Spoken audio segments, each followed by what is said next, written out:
If your inbox looks like a dumpster fire every Monday, this video will give you an AI system that clears it in minutes, not hours, without you quitting your job or living in your email. This is AI for grown-ass professionals, practical AI workflows to crush busy work, make more money, and stay relevant at work. Today, you'll see a simple email workflow you can copy in under 15 minutes to save 5-10 hours a week. Most of us are drowning in CC'd nonsense, meeting follow-ups, and those endless "can you just" requests. And all of it burns the best hours of your day before you even touch real work. Instead of more inbox zero guilt, we're going to let AI do the first pass for you.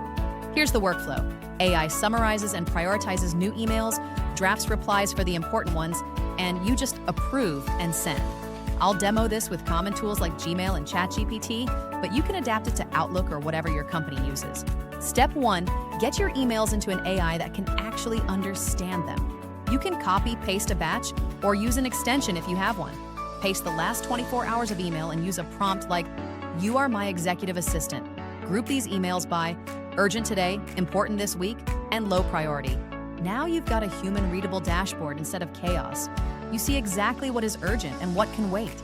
Block 30-45 minutes on your calendar called AI Email Power Session. Handle only the urgent stuff then. Everything else gets archived or delegated. Now let's have AI write the first draft. Ask it to draft short professional replies for the urgent items. Keep it under 5 sentences. Your job is not to accept blindly. Your job is to fix anything that's off, add context only you know, and hit send. If you usually spend 2-3 minutes crafting each reply, this cuts it down to 20-30 seconds per email. If this kind of real-life AI workflow is useful, hit like so YouTube shows it to more overworked adults trying to survive their inbox. In the next video, I'll show you how to do the same thing with Excel reports, turning hours of manual updates into seconds.